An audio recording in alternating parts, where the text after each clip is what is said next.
What if I told you that some of the greatest revolutions in human history did not begin with a sword, but with a pen?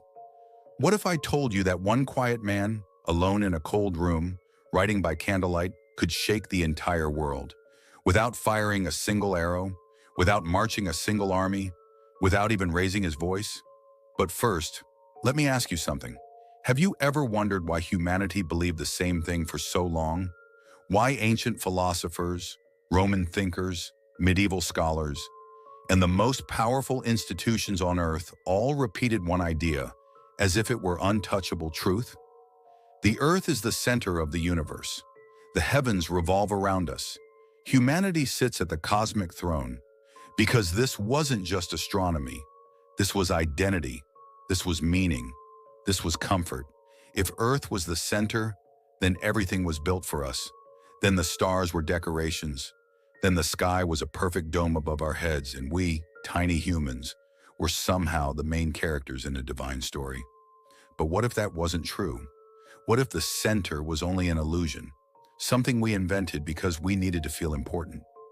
What if Earth wasn't a throne, but just another wandering world, drifting silently through darkness like a grain of dust in a much larger ocean? And if Earth wasn't the center, then what were we? Do you understand how terrifying that question is? Because it is not a scientific question. It is a psychological one, a spiritual one, a political one. History has a rule. People fear the unknown, but they fear losing their beliefs even more. Now imagine the world of the 1500s. Europe is wrapped in church bells and candle smoke. Most people cannot read. Books are rare. Education is dangerous. And truth is not something you discover. It is something you inherit. So ask yourself, what happens if you are an astronomer in this world, and you look up at the night sky, and you dare to say, maybe the Earth moves? What happens then? Do they call you a genius? Do they celebrate you? Do they build statues in your honor? Or do they look at you as a threat, as a crack in the foundation, as a man whose idea could spread like fire? Because if Earth moves, then everything changes. If Earth moves, the universe becomes larger than anyone imagined. If Earth moves, humanity is no longer the center. If Earth moves, the old worldview begins to collapse, not only in science, but in power. And that is why this idea was dangerous. Not because it challenged the stars, but because it challenged authority. Because throughout history, being at the center has never been just philosophy. It has been control. It has been a permission slip for empires, institutions, and rulers to say, we are chosen, we are central, we are right. Now here comes the truly chilling part.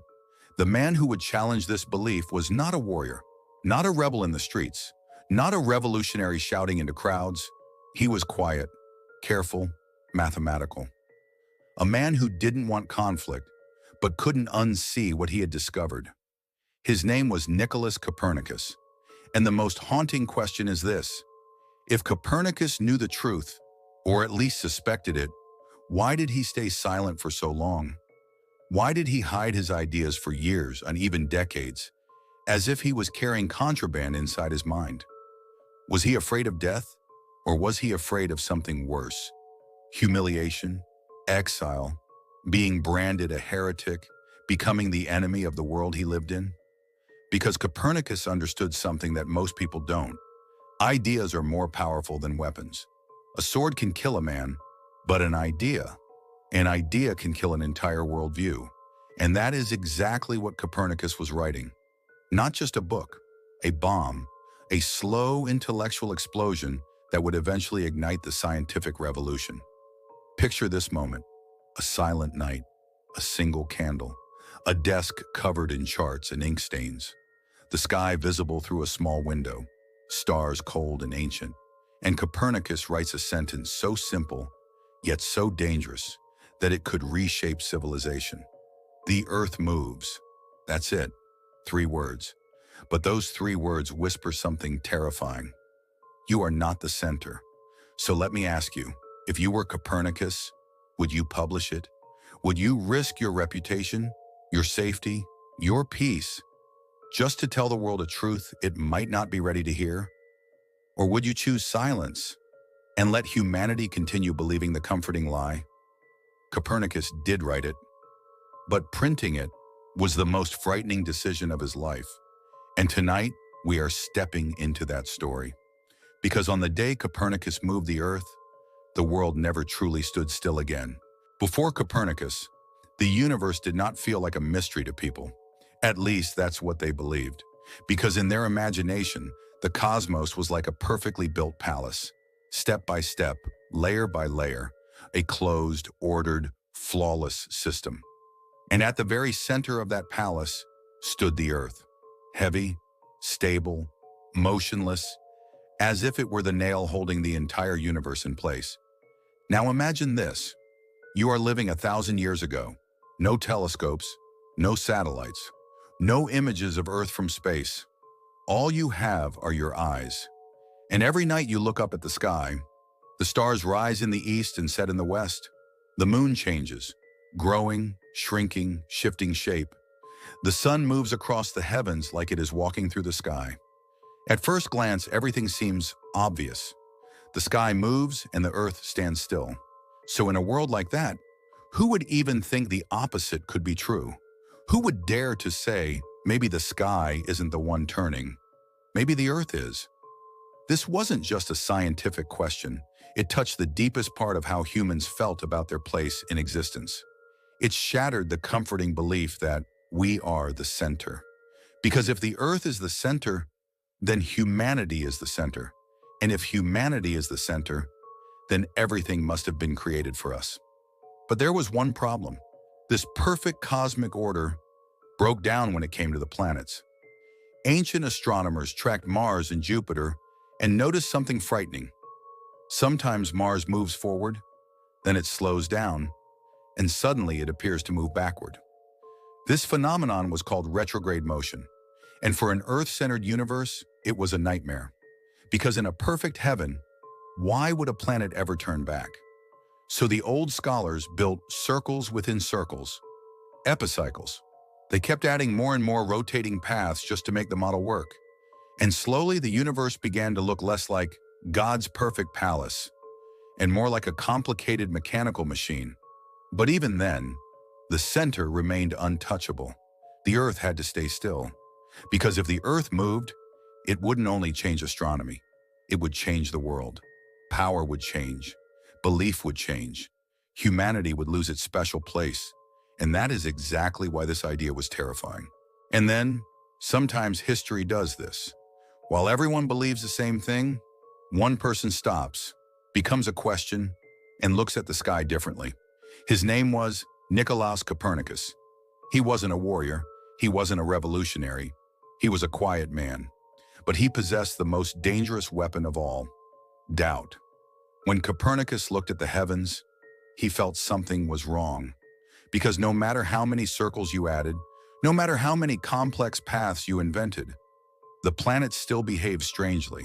And so he asked the forbidden question, what if the problem isn't in the sky? What if the problem is in the way we are looking at it? What if, because we ourselves are moving, everything else only appears to move? It's like this. When you're on a ship, the shoreline looks like it's moving. But in reality, the shore is not moving. The ship is. And Copernicus began to think the same way. Maybe the sky isn't turning. Maybe the Earth is. If the Earth spins on its axis, then the motion of the stars suddenly makes sense. If the Earth travels around the sun, then Mars moving backward suddenly makes sense. And all at once, everything becomes simpler. All those circles within circles become unnecessary. The universe suddenly looks more beautiful, more logical, more clean. And in that moment, the Earth falls from the throne. Humanity falls from the center, and the sun takes its place. Copernicus's most terrifying truth was this: we are not the center. The greatest blow to humanity's pride, but at the same time, the greatest liberation humanity ever received. Because from that moment on, the universe would no longer be a closed palace. It would open into infinity. And this entire transformation didn't begin with a sword. It began with an idea. And the moment Copernicus asked that question, it was as if the curtain behind the universe opened. The Earth was moving. The sun belonged in the center. Everything suddenly became simpler. But now, the truly dangerous part begins, because finding the truth is sometimes easier than speaking it. Copernicus understood immediately. This wasn't just science. This idea was a strike against human identity, a crack in centuries of certainty, a threat not only to the sky, but to power on Earth. And in a world like his, one terrifying question appeared. If Copernicus says this out loud, what will they do to him? Imagine the 1500s. People see the universe as sacred order, as a perfect structure designed with purpose. If Earth is the center, humanity is special. If humanity is special, the world makes sense. But Copernicus was quietly saying something unforgivable. No, Earth is just a planet. So what happens next? Some will call him a genius. Others will call him dangerous. And Copernicus chooses silence. He does not shout his idea into the streets. He does not declare war on the old world. He hides it. He shares it only with a few trusted minds, because he knows something terrifying. Once an idea like this escapes, it can never be put back into a cage. For years, Copernicus doesn't publish his revolution. Instead, he perfects it. He calculates. He corrects. He tests it again and again. Because he also understands another truth. If he makes a mistake, he can correct it. But if the world misunderstands him, the world will never forgive him. That was his fear. Not the sky, not the stars. People, human pride, human stubbornness, human hunger to be the center. Then what happens? Visual, time passing, pages stacking, candle melting lower, seasons changing. Years go by, Copernicus grows older, and eventually he realizes this idea cannot die with him, because if it is true, the world deserves to know. And so he makes the hardest decision of his life. I will not stay silent. But even then, he is careful. Copernicus is not a revolutionary by nature. He is not a fighter. He is a man of numbers, not noise. He does not want chaos. He wants clarity. And in that moment, a slow earthquake begins in human history. Silent, gradual, but irreversible. At first, this idea spreads like a whisper. Among scholars in universities, inside private letters, a sentence begins to circulate like forbidden smoke. The earth moves. And soon that whisper becomes a question. What if he's right? And that question becomes something even bigger. What if we learned everything wrong? Copernicus didn't finish the revolution. He opened the door, and those who walked through it built the scientific world we live in. A few decades later, Kepler arrives, and he says, the orbits are not perfect circles, they are ellipses. And suddenly the cosmos becomes more real, more elegant, more truthful. Then comes Galileo, and for the first time, a human points a telescope at the heavens and says, I can see it. The moon isn't smooth and perfect, it has craters. Jupiter has moons, things orbiting something that is not Earth. Venus shows phases, like the moon, proof it circles the sun. In other words, the sky is not perfect. The sky moves. The sky changes. And the old model begins to collapse. Every revolution has a price. Copernicus did not fully live to see it, but the men after him did. Galileo is questioned, forced to silence, punished for what he saw. Because when Earth falls from the center, some people feel their own power falling with it, and they cannot tolerate that. But it was already too late, because the idea had been born. The Earth moves, and that idea proved something even bigger. The universe was not built around us. We are not the center, but we are intelligent enough to understand it. And maybe that is humanity's greatest power. And so, when you look back at Copernicus, what you are really looking at is not simply a man who changed a diagram of the sky, not simply a scholar who moved symbols on a page, and not simply an astronomer who proposed a new arrangement of planets, but a quiet human being who dared to challenge the deepest comfort humanity ever had. This comforting illusion that we are placed at the center, that the universe was built around our footsteps, that the heavens rotate like a crown around our heads, and that meaning itself comes from being central rather than being truthful. Because before Copernicus, the universe felt closed, like a sacred palace with perfect walls and perfect order. A universe that made humans feel chosen and safe. A universe that answered the fear of insignificance by giving us the greatest gift of all, importance. And yet that gift was also a prison, because it forced the sky to obey our pride. It forced the planets to dance in unnatural circles just to protect our ego. And it forced entire generations to accept complexity and confusion instead of daring to ask the simplest and most dangerous question of all. What if we are the ones who are moving? And that is why Copernicus matters, because he didn't just rearrange the cosmos, he rearranged the human mind. He weakened the chains of inherited certainty, and he proved that sometimes truth is not loud, not violent, not dramatic in the way movies imagine revolutions, but slow, careful, mathematical, almost whisper-like, built from patience and doubt, built from the courage to look at the same sky everyone else is looking at and still admit with trembling honesty that something doesn't fit. And what makes his story even more powerful is the fact that Copernicus was not born as a warrior of conflict. He did not build his legacy by shouting at institutions or provoking chaos, but by doing something far more difficult. He stayed disciplined enough to keep thinking even when the world rewarded certainty. He stayed humble enough to accept that human senses can lie. And he stayed brave enough to follow logic to the end, even when that logic led to a conclusion that would make humanity feel smaller than it had ever felt before.